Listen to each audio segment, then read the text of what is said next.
যে রাতে Kylian Mbappe উঠলেন রিয়াল মাদ্রিদকে নিয়ে সেই বার্নাবিউতেই বসন্তের বিরহে পড়ল দিশেহারা ম্যান সিটি। ইন্টারকে একা ফেলে ইতালির বাকিদের ইতি রোসোনেরি বেলগামিজদের পরে বাদ পড়ল বিয়াঙ্কোনেরি। চ্যাম্পিয়ন্স লিগের ডাচ বিপ্লবী ফেইনুর্দ আর পিএসভি 10 গোলে ফ্রেঞ্চ কাউন্টারপার্টকে অপমানই করল পিএসজি। রাতের গল্প চ্যাম্পিয়ন্স লিগ, রাতের গল্প যা আপনি দেখেছেন, যা হয়তো মিস করে গেছেন, সবকিছুই 5 পয়েন্টে। নাম্বার 1 রিয়াল মাদ্রিদ, বসন্ত এসে গেছে। কয়েক মাস আগে আপনি ফিরে যান, রিয়াল মাদ্রিদ যখন এসি মিলানের কাছে ঘরের মাঠ সান্তিয়াগো বার্নাবিউতে হারলো, তখন আমরা কথা বলেছিলাম এই রিয়াল মাদ্রিদ আলটিমেটলি চ্যাম্পিয়ন্স লিগের নকআউট পর্বে জায়গা করে নিতে পারবে কি না তাই নিয়ে। অথচ সেই রিয়াল মাদ্রিদ যখন ম্যান সিটিকে ডোবালো, তখন আমাদের কথা বলতে হচ্ছে রিয়াল মাদ্রিদ এখন যত শক্তিশালী, তারা আরও একবার চ্যাম্পিয়ন্স লিগ ঘরে তুলবে কিনা তাই নিয়ে। টানা 7মবারের মতো বেস্ট টিস্যু পেপার ব্র্যান্ড হিসেবে স্বীকৃতি পেয়েছে বসুন্ধরা টিস্যু। এই যে সান্তিয়াগো বার্নাবিউতে ম্যানচেস্টার সিটিকে একদমই সুযোগ রিয়াল মাদ্রিদ দিল না, সেখানে শুরু থেকে শেষ পর্যন্ত ছড়ি তারা ঘোরালো।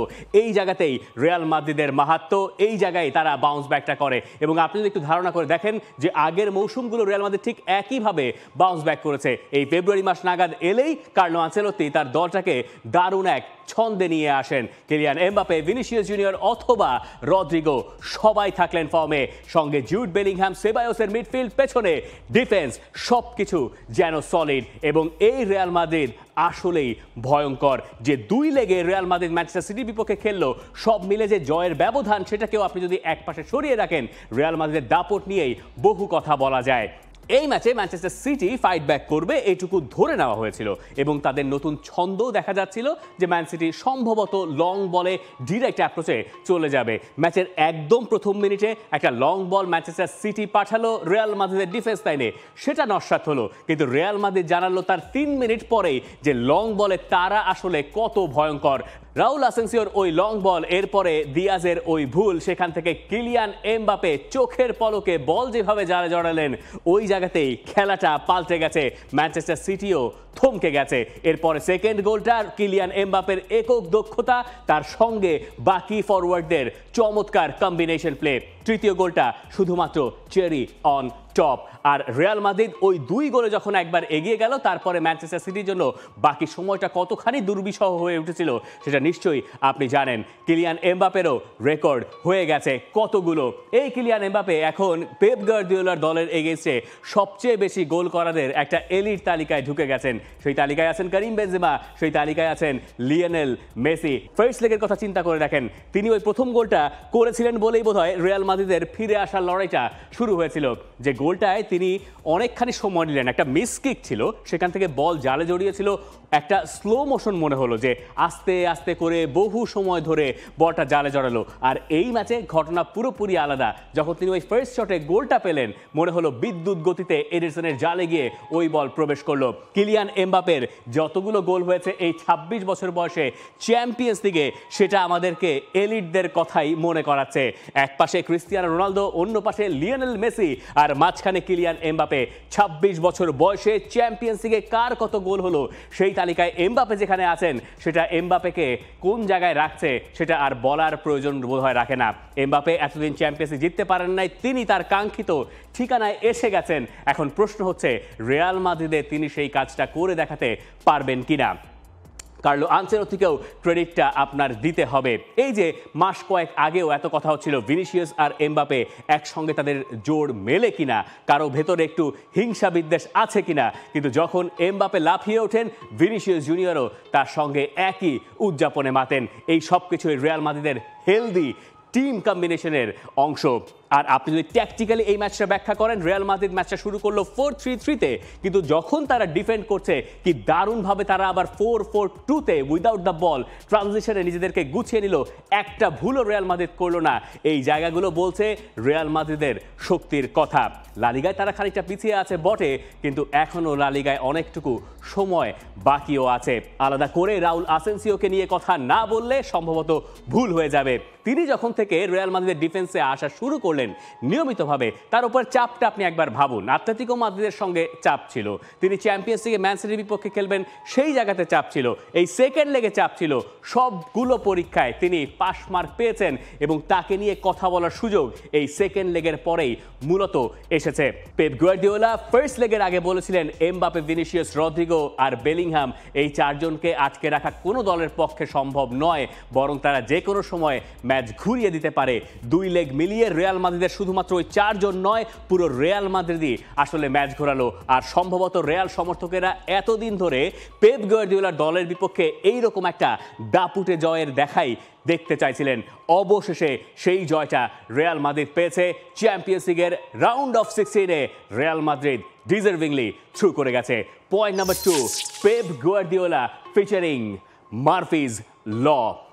রিয়াল মাদ্রিদের বিপক্ষে ম্যানচেস্টার সিটির ম্যাচ চ্যাম্পিয়ন্স লিগে যেমন নিয়মিত ঘটনা হয়ে গেছে, একবার বাদ দিলে পেপ গার্দিওলা কিভাবে চ্যাম্পিয়ন্স লিগ থেকে বাদ পড়ছেন সেটাও এখন একটা ধারায় পরিণত হয়েছে। গেল 4 বারের ভেতরে 3 বারই এই রিয়াল মাদ্রিদের কাছে চ্যাম্পিয়ন্স লিগে হেরে বিদায় নিয়েছে। আর এই 4 বারের 2024-25-এর কারেন্ট সিজনটা বাদ দিলে আপনি জানেন আরেকটা ধারা এখানে আছে, যারা ওইটায় জিতেছে তারাই আলটিমেটলি চ্যাম্পিয়ন্স লিগ জিতেছে। রিয়াল মাদ্রিদের কপালে কি আছে সেটা আমরা এখনো জানি না, তবে গার্দিওলা 13টা ম্যাচ হেরে বসেছে। এতগুলো ম্যাচ হারের ঘটনা তার কোচিং ক্যারিয়ারে আগে কখনো ঘটে নাই। বুঝতেই পারছেন এই ম্যানচেস্টার সিটি এখন এক দুর্বল ম্যান সিটি, যাদেরকে যে কেউ চাইলে হারিয়ে দিতে পারে যে কোনো সময়ে। ম্যানচেস্টার সিটি যা যা করতে চেয়েছে, পেপ গার্দিওলা যা যা করতে চেয়েছেন, তার সব কিছু তার বিপরীতে গেছে। যেভাবে গেল, প্রথমে আসেন আপনি ফার্স্ট লেগে প্রথম গোলটা এর্লিং হল্যান্ড যে করলেন, সেই গোলটা তৈরি করে দিয়েছিলেন জ্যাক গ্রিলিশ। তিনি যখন স্টার্ট করেছিলেন সেই ম্যাচে রিয়াল মাদ্রিদ বিপক্ষে ম্যানচেস্টার সিটি বেশ ভালোই করছিল। পরে গিয়ে আমরা দেখলাম যে জ্যাক গ্রিলিশ ইনজুর্ড হয়ে মাঠ ছাড়লেন, রিয়াল মাদ্রিদও ম্যাচে ফিরলো। এই সেকেন্ড লেগে আসেন আপনি, সেকেন্ড লেগে যখন প্রথম গোলটা তারা কনসিড করলো অর্থাৎ ম্যানচেস্টার সিটি, এর পরের মুহূর্তেই জন স্টোনস ইনজুরি নিয়ে মাঠ ছাড়লেন। এর্লিং হল্যান্ডের মতো ফুটবলারকে পেপ গার্দিওলা এইরকম ম্যাচে পেলেনই না। তিনি বলছিলেন তার দলের 1% সুযোগ আছে, কিন্তু আদতে যখন এর্লিং হল্যান্ডকে ছাড়া দল ঘোষণা করতে হলো, অর্থাৎ স্টার্টিং 11টা ঘোষণা করতে হলো পেপ গার্দিওলাকে, ততক্ষণে ম্যানচেস্টার সিটির সুযোগ আরও বেশি নেমে গেছে। অর্থাৎ সেটা 0.05% বা 0.5%-এর কাছাকাছি কিছু একটা হতে পারে, মানে 0.05ও হইতে পারে, এইরকম একটা প্রবাবিলিটি ছিল ম্যানচেস্টার সিটির সামনে। এবং তারা এই ম্যাচের প্রথম থেকে শেষ পর্যন্ত কোনো জায়গায় লড়াইটাই জমাতে পারে নাই, যেটা একমাত্র চাওয়া ছিল পেপ গার্দিওলার তার দলের কাছ থেকে। এবং আপনি যদি গার্দিওলার দলের মানে বডি ল্যাঙ্গুয়েজও দেখেন একটা সার্টেন স্টেজের পরে, তারপরও আপনি বুঝতে পারবেন যে কি অবস্থা দাঁড়িয়েছে এই ম্যানচেস্টার সিটির। মার্ফি একটা ল দিয়েছিলেন, সেই লতে বলা হয়েছে যে আপনার জীবনে যা যা কিছু উল্টো দিকে যেতে পারে, মানে ভুল হতে পারে, তার সব কিছুই ভুল হবে। এবং ম্যানচেস্টার সিটির ক্ষেত্রে এই ঘটনাটা এই সিজনে খুব ভালোভাবে ঘটছে, যেটা একদমই ভালো খবর নয় ম্যান সিটির জন্য। তারা হয়তো রিগ্রুপ করে পরের সিজনে ফিরতে চাইবে, সেই সুযোগ তাদের আছে, কিন্তু যখন এইরকম একটা মহাশক্তিশালী দলের পতন ঘটে, সেই পতনটা সম্ভবত এইভাবেই ঘটে, যেটা রিয়াল মাদ্রিদ মোকাবেলা করেছে, বার্সেলোনার মতো দল মোকাবেলা করার চেষ্টা করছে, ম্যানচেস্টার সিটিও সম্ভবত সেই ধারায় ফিরতে চাইবে এবং রিয়াল মাদ্রিদ তাদের জন্য হতে পারে আদর্শ উদাহরণ। 2018 সালে যখন ক্রিস্টিয়ানো রোনালদো ক্লাব ছেড়ে চলে গেলেন, রিয়াল মাদ্রিদ একটা ট্রানজিশন পিরিয়ডের ভেতর দিয়ে যাচ্ছিল এবং পরের বার আয়াক্সের কাছে সান্তিয়াগো বার্নাবিউতে ন্যাক্কারজনকভাবে হেরে রিয়াল মাদ্রিদ সেবার চ্যাম্পিয়ন্স লিগ থেকে বাদ পড়েছিল। লা লিগাতেও তারা ভালো করতে ছিল না সেবার। সেই রিয়াল মাদ্রিদ পরে গিয়ে ফিরেছে, ম্যানচেস্টার সিটিও ঠিক একইভাবে নিশ্চয়ই ফিরতে চাইবে। তবে আপাতত পেপ গার্দিওলার দলের জন্য এই হারটা হজম করা বেশ কঠিন। কিন্তু আমি যদি আপনাকে বলি যে এই হারটা হজম করা তার দলের জন্য অত বেশি কঠিন না, কেন? প্রথমত এই হারটা তারা হেরেছে রিয়াল মাদ্রিদের বিপক্ষে, এবং এই যে প্রথমবারের মতো পেপ গার্দিওলা তার কোচিং ক্যারিয়ারে চ্যাম্পিয়ন্স লিগের রাউন্ড অফ 16-এর আগেই বাদ পড়লেন, এই রেকর্ডটা তার জন্য দুর্বিষহ, ঠিক আছে, কিন্তু আপনি যখন তাদের চ্যাম্পিয়ন্স লিগে এইবারের রেকর্ডটা দেখবেন, যেমন ফেইনুর্দের সঙ্গে 3-0 গোলে এগিয়ে থেকে 3-3 গোলে ড্র করা, প্রথমে স্পোর্টিং সিপির সঙ্গে এগিয়ে গিয়ে ওই ম্যাচটা বাজেভাবে হারা, পরে গিয়ে ক্লাব ব্রুজের সঙ্গে কোনো মতে চ্যাম্পিয়ন্স লিগের নকআউট পর্বে উতরে যাওয়ার মতো একটা জয় আদায় করা, তার আগে পিএসজির কাছে তারা 4 গোল খেয়েছিল, 2-0 গোলে এগিয়ে গিয়ে। এই অধারাবাহিকতা দিয়ে আপনি চ্যাম্পিয়ন্স লিগে খুব বেশি দূর আগাতে পারবেন না। গার্দিওলার দলেরও খুব বেশি দূর আগানোর কথা ছিল না, এবং হারটা যখন আপনি রিয়াল মাদ্রিদের কাছে হেরেছেন তখন বোধহয় আক্ষেপের অংশটুকু একটু হলেও কম থাকে। পয়েন্ট নাম্বার 3, ইতালির 3 ক্লাবের ইতি। ইতালির 5টা ক্লাব এবার চ্যাম্পিয়ন্স লিগে অংশ নিয়েছিল। শুরুতেই বোলোনিয়া বাদ পড়েছে। চ্যাম্পিয়ন্স লিগের ওই 36 দলের যে কটা দল বাদ পড়েছিল প্লে অফের আগে, সেই জায়গা থেকে 4টা দল উঠেছিল। ইন্টার মিলান সরাসরি উঠে গিয়েছিল রাউন্ড অফ 16-এ। এছাড়া এইসি মিলান, ইউভেন্টাস আর আতালান্তা তারা খেললো প্লে অফ। বাকি 3টা দল বাদ পড়ে গেল প্লে অফ থেকে, অথচ এই 3টা দলই ফেভারিট ছিল রাউন্ড অফ 16-এ ওঠার জন্য। টিকে থাকলো সবেধন নীলমণি, আসলেই নীলমণি, ইন্টার মিলান। ইতালির জন্য একটা disastrous champions league play of round গেছে এবার, এবং সেই কারণেই ইতালির মিডিয়া মোটামুটি ধুয়ে দিচ্ছে সবাইকেই। একমাত্র ইন্টার মিলান সেখান থেকে বেঁচে যাচ্ছে। দলের ভেতরে বেশ কিছু অন্তর্দ্বন্দ্বের কথাও শোনা যাচ্ছে। আমরা একটা একটা করে টপিক নিয়ে কথা বলতে চাই। প্রথমে যদি আপনি আসেন কোরিয়ারে দেল্লো স্পোর্ট, তারা বলছে যে ইতালির জাহাজ ডুবে গেছে ওয়াটারলুতে। ওই যে নেপোলিয়ানের ওয়াটারলুর যে যুদ্ধ, সেটাকে তারা টেনে আনছে। সেই জায়গায় নিকো গঞ্জালেজের একটা ছবি আপনি দেখতে পাবেন। এই জায়গায় বেশ কিছু নিউজ তারা করছে। ইব্রাহিমোভিচ বলছেন যে কনসেনসাওয়ের ওপরে তারা ভরসা রাখতে চান। একই সঙ্গে আদেমোলা লুকমানের সঙ্গে জ্যান পিয়েরো গাসপেরিনির যে সমস্যা হয়েছে সেই কথাও তারা বলছে। কিলিয়ান এমবাপের হ্যাট্রিক তো আছেই। লা গাজাতে দেল্লো স্পোর্ট তারা খুব বড় করে বলছে ইউরো ডিজাস্টার। এইটা তো আর আলাদা করে বাংলা করার বা ইংলিশ করার কোনো প্রয়োজন নাই। তুত্তো স্পোর্টের হেডলাইন অবশ্যই সেটা ইউভেন্টাসকে নিয়ে, মোত্তা চেবোত্তা, মানে তিয়াগো মোত্তা, তুমি একটা বড় ব্লোয়ের শিকার হয়েছো, এটাই তারা বলছে ইউভেন্টাসের বিদায়ে। আমরা একটা একটা করে আসি। প্রথমে যদি আপনি এইসি মিলানের কথায় আসেন, এইসি মিলানের সান সিরোতে স্তব্ধ হয়ে যাওয়া, ফেইনুরদের কাছে হেরে, এইটা এইসি মিলান কিভাবে সামলাবে তা আমরা জানি না। তবে এইটুকু বলা যাচ্ছে যে থিও এর্নান্দেজ, যিনি রেড কার্ড দেখে মাঠ ছাড়লেন এবং এইসি মিলানের 1-0 গোলের রেকর্ডটা বা এগিয়ে থাকার লিডটা পরে গিয়ে যে হাতছাড়া হলো, ওই ঘটনার পরে এইসি মিলান নাকি থিও এর্নান্দেজের সঙ্গে কন্ট্রাক্ট রিনিউ করবে না বলে এখন জোর গুঞ্জন শোনা যাচ্ছে। ওই একই কথা আসলে বলছে কোরিয়ারে দেল্লো স্পোর্টো। এইসি মিলানের জন্য এইটা একটা বিগ ব্লো ছিল। অন্তত পক্ষে চ্যাম্পিয়ন্স লিগের রাউন্ড অফ 16-এ এই দলটা উঠবে, এমনটাই বেশিরভাগ লোকে ধারণা করছে। স্পেশালি তাদের যে ফ্রন্ট লাইন, হিমেনেজের শুরুতে গোল করতে পারা, রাফায়েল লেয়াও, জাও ফেলিক্স, পুলিসিক, এই সবাই মিলে দলটাকে প্লে অফ থেকে উঠিয়ে নিয়ে যেতে পারলেন না, তাও আবার ঘরের মাঠে। এইটা এইসি মিলানের জন্য বড় এক ধাক্কা। এরপরে আসেন আপনি আতালান্তাতে। আতালান্তায় অন্যরকম এক ঝামেলা শুরু হয়ে গেছে। ফার্স্ট লেগে ক্লাব ব্রুজের কাছে হারার পরে আতালান্তার কাজ ছিল পরের লেগটায় জেতা। ওই লেগে আপনার নিশ্চয়ই মনে থাকার কথা যে একটা বিতর্কিত পেনাল্টি শেষ পর্যন্ত ক্লাব ব্রুজকে জিততে সাহায্য করেছিল। এখন আতালান্তা ঘরের মাঠ, তারা চিন্তা করলো ঠিক আছে, আমরা যদি এই ম্যাচটা জিততে পারি তাহলেই তো কাজ হয়ে যাচ্ছে। সেই ম্যাচে তারা 3-0 গোলে ফার্স্ট হাফে পিছিয়ে পড়লো। এরপরে সেকেন্ড হাফে শুরুতে আদেমোলা লুকমানকে মাঠে নামান গাসপেরিনি, যিনি মাঠে নামার 1 মিনিটের ভেতরে গোল করেন এবং মনে হচ্ছিল আতালান্তা বোধহয় লড়াইয়ে ফিরতে যাচ্ছে। এর মিনিট 5-এর ভেতরেই একটা পেনাল্টি পেয়ে গেল আতালান্তা।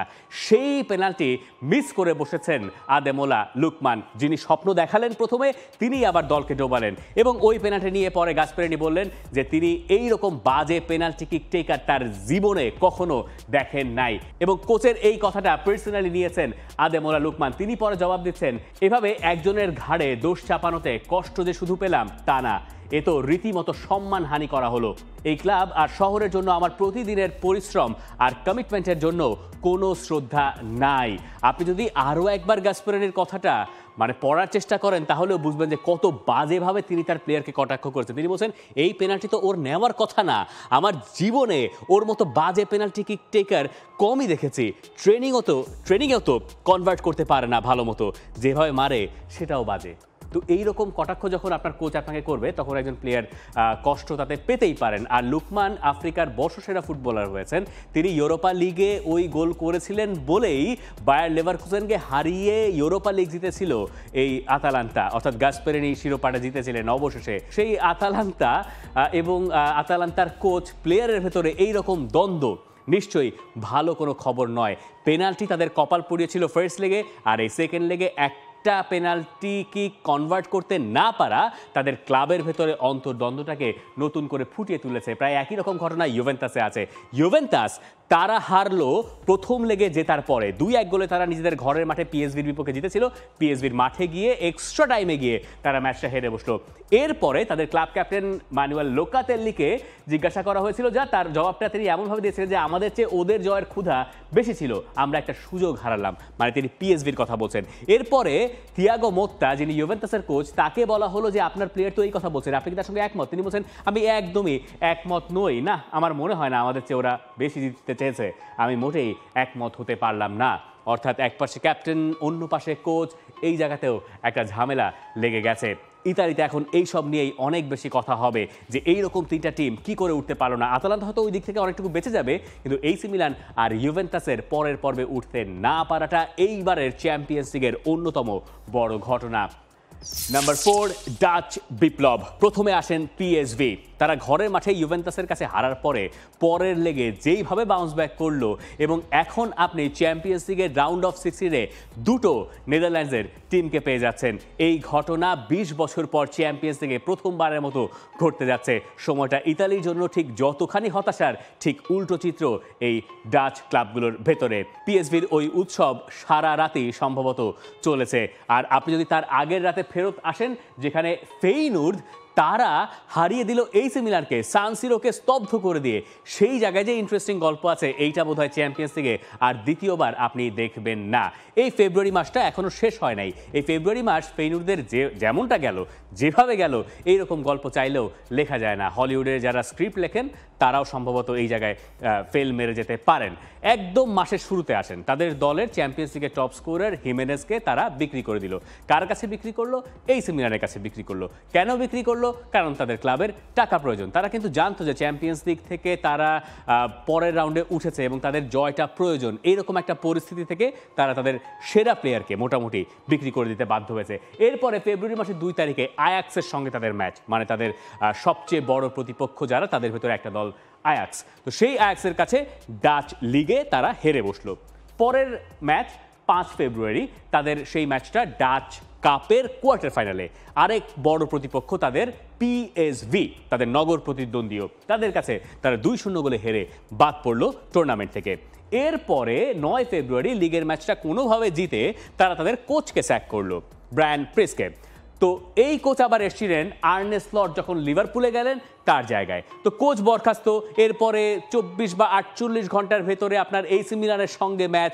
এরকম সময় আন্ডার 21 টিম থেকে নিয়ে আসা হলো পাসকাল বোশার্টকে। তিনি হলেন এই দলটার কোচ। এসি মিলানকে তারা ঘরের মাঠে হারিয়ে দিল। এরপর সেকেন্ড লেগে গিয়ে তারা আবারও এসি মিলানের সঙ্গে ড্র করে চ্যাম্পিয়ন্স লিগের রাউন্ড অফ 16-এ উঠে গেল। তো কোচের গল্পটা কি দুর্দান্ত, কিন্তু এই কোচ শেষ পর্যন্ত ফেইনুর্দে আর থাকছেন না। রবিন ফন পার্সি, তিনি নতুন কোচ হয়ে আসার কথা ফেইনুর্দে, এখনো পর্যন্ত অফিসিয়ালি সেই ঘোষণা দেওয়া হয় নাই আমরা যখন এই ভিডিও রেকর্ড করছি। অর্থাৎ এই আন্ডার 21-এর কোচ, তিনি আন্ডার 21-এই ফেরত যাচ্ছেন। আর ফেইনুর্দ চ্যাম্পিয়ন্স লিগের রাউন্ড অফ 16-এ যখন খেলবে তখন ফন পার্সির ডাগ আউটে থাকার কথা। যাই ঘটুক না কেন, এই ভদ্রলোক ইতিহাসে ঢুকে গেছেন, কেউ তাকে সেখান থেকে নামাতে চাইলেও পারবে না।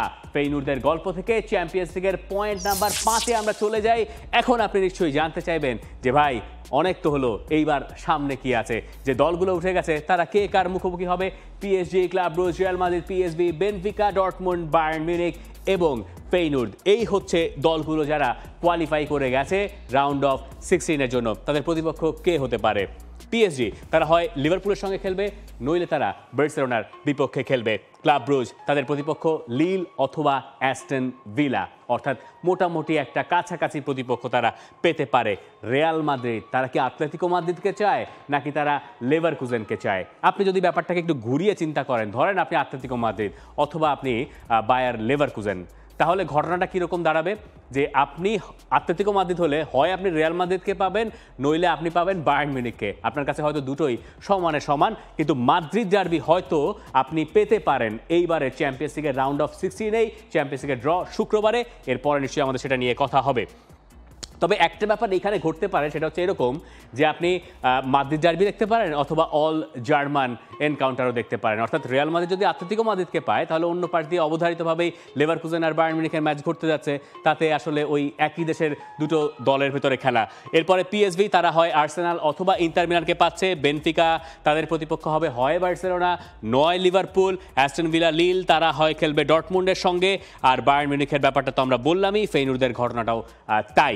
চ্যাম্পিয়ন্স লিগের এই ড্র নিয়ে নিশ্চয়ই এরপরে আর কোনো কনফিউশন থাকার কথা নয়। এই জায়গায় একদম ডিটেইলে দেওয়া হলো যে কিভাবে আপনি চ্যাম্পিয়ন্স লিগের ফাইনাল পর্যন্ত পৌঁছাতে চাইলে, আপনার দলকে নিতে চাইলে কি কি সমীকরণ আপনি মিলিয়ে দেখতে পারেন। আর এই ছিল আমার এই সপ্তাহের চ্যাম্পিয়ন্স লিগ পাঁচমিশালি। অনেক কিছু নিয়ে কথা হলো না ঠিকই, কারণ অনেক কিছু নিয়ে কথা বলতে হলো, তার সব কিছু আপনি নিশ্চয়ই কমেন্ট সেকশনে আমাকে জানিয়ে দিতে পারেন। For more updates, subscribe to our YouTube channel and click on the bell icon. Follow us on Facebook and Instagram. Download T-Sports app to enjoy exciting games and highlights. Visit tsports.com.